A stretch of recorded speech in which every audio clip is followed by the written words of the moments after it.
Welcome back, ladies and gentlemen. We're now delighted to be joined over the telephone by our guest for the afternoon, Dr. Mohamed Qaood, our tourism expert. Dr. Mohamed, good afternoon to you, sir. Hello, good afternoon.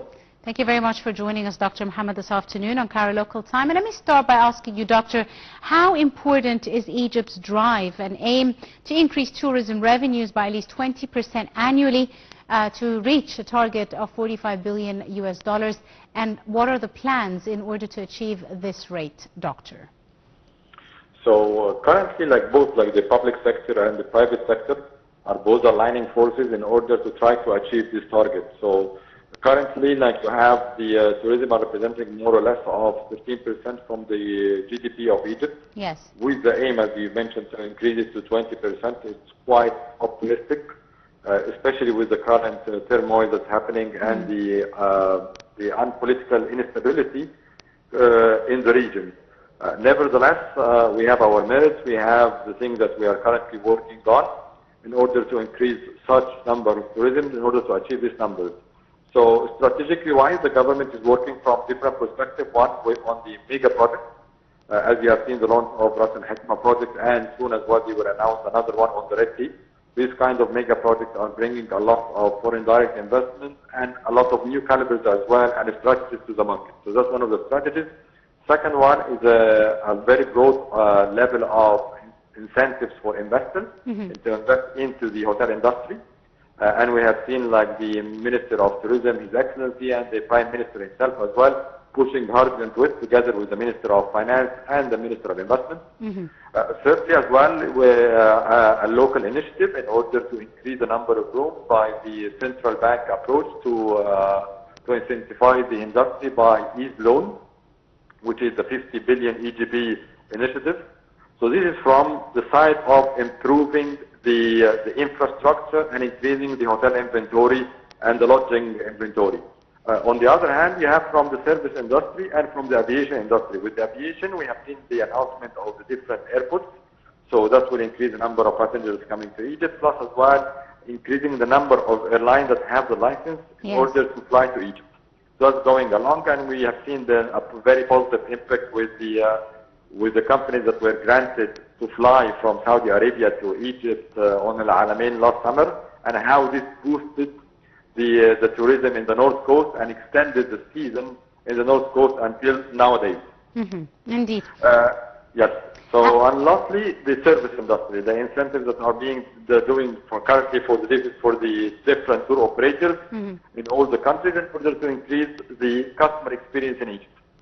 Absolutely. Dr. Mohamed, of course, over and above all of this, Egypt is also taking great strides to diversify the availability of different touristic programs, different kinds of tourism to cater to a variety of tourists. We're talking about cultural or marine or medicine or conference tourism or sports or religion. So many different programs are now being made available with so much to choose from when you come to visit Egypt. How important do you see this diversification that Egypt has embarked on when it comes to tourism in the country? That's the key for the resilience of the industry. So you cannot focus on a certain segment as it used to be, or only on a charter, because we have seen the different hits that we passed through during the last couple of decades, and we learn from those mistakes, I would say. So at the moment, diversification is a must. Dealing with the different generation is very important. The involvement of technology and the AI technology as well, with artificial intelligence and the playing role into the hospitality industry is playing a major role. So it's, as you mentioned now, it's very important to diversify the product. Talk to each segment with a certain tone, with a certain language, in order to target this specific niche segment. So it's very important, definitely encouraging all the private sector and the government to give it further focus, to keep digging into it. The demand is always changing, so we have to be flexible and to cope with the changes in a very high pace. Absolutely. Dr. Mohamed, as well as diversifying the different kinds of programs available in Egypt, marketing also plays a critical role, and we're no longer talking about traditional forms of marketing. We're not talking about social media marketing, where lots of events and conferences and summits and sports competitions, artistic competitions, etc. have been held on Egyptian soil and have been marketed very successfully through social media. Celebrities have been hosted here, documenting their visit to Egypt, sports figures as well. How important is this kind of marketing to really get a true picture out there about Egyptian tourism and the variety and availability in Egypt?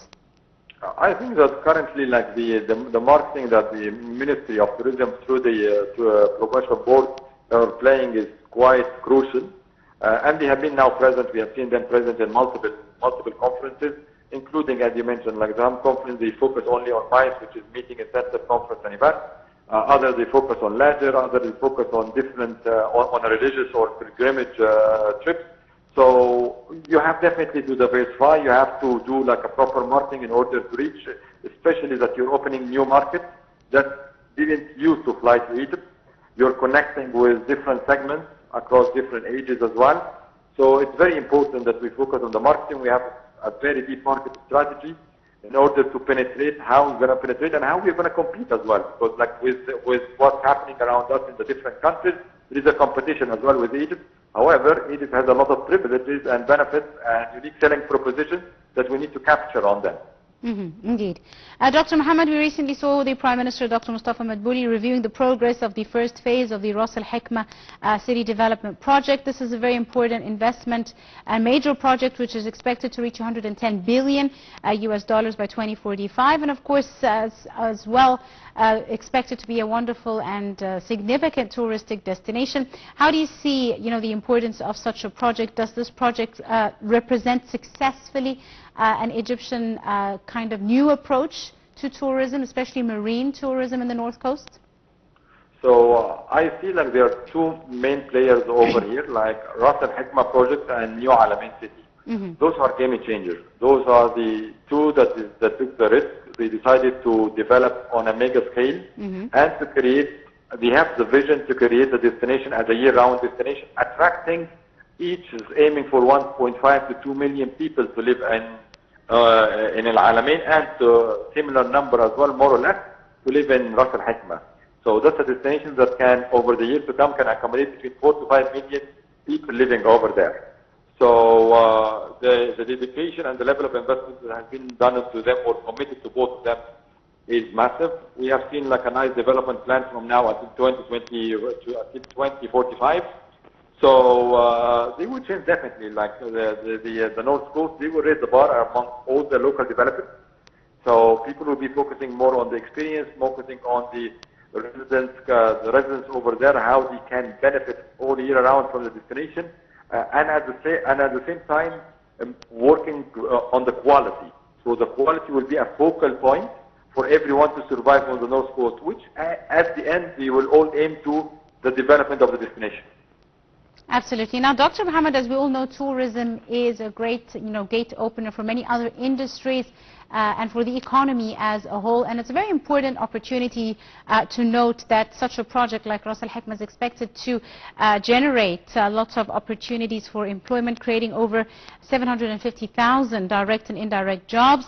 And the city is expected to be home to nearly 2 million people, boosting local employment opportunities as well as urban expansion. How important are these as byproducts of, straightforward tourism in Egypt? The good thing about tourism, especially when it's flourishing, that it has a very nice multiplier effect, and it's connected to multiple industries. Yes. So whether it's farming, agriculture and farming, whether you're talking to manufacturing, it's all connected to the hotel industry and the service industry. So it's keen, like when you develop it, like it definitely, especially with a country like Egypt that it's aiming to reach 30 million, and 30 million is an achievable number, but they just need a proper planning and a lot of empowerment within the decision-making process, so they can move fast to achieve this number by this time. But it's not that complicated. We have seen like other countries in the region, they managed to achieve this number and even exceed it in a shorter period. So with a strong focus, you're tackling the unemployment in Egypt, you're tackling the inflation rates over here, you're improving the quality of life for the employees and at the same time for the residents over there. and the privileges of the North Coast, that it has all the unique selling propositions that can take it to a year-round destination, as we have seen on the Red Sea. Like now you see the Kuna is a year-round destination. It's not anymore like a winter destination. Yes. So, and this same experiences can be replicated and be done on the Mediterranean Sea. Indeed. Finally, Dr. Mohamed, as we wrap up summer and start for fall as well as winter, the upcoming tourism season, what are your expectations for the upcoming season, in light of some of the challenges and the situation in the region as a whole? My expectation is going to be very challenging the next period due to the uncertainty which is taking place around Egypt. Nevertheless, still as well, like there is a window for an opportunity over here, because of whatever is happening over here. This tourism and the unfortunate people that used to live over there will have to relocate. And Egypt is one of the most attractive places, like for people to relocate in. And we have seen the impact, like in other GCC countries, when the war arose with Russia. And Ukraine, that some of the GCC countries, they benefit a lot from it. And I think Egypt is in a position that it can really benefit out of it, and at the same time support, like with all its resources, like the humanity over there, to maintain, they have to maintain a good level of standards to live over there during this war. So we all have to support our neighbors, and at the same time we have an opportunity over here to grow in terms of tourism and in terms of investment as well. Absolutely right. I'd like to thank you very, very much, Dr. Mohamed Qaood, our tourism expert. Thank you very much, sir, for all your time and your insight on today's edition of Cairo Local Time. A short break and we'll be back. Stay tuned.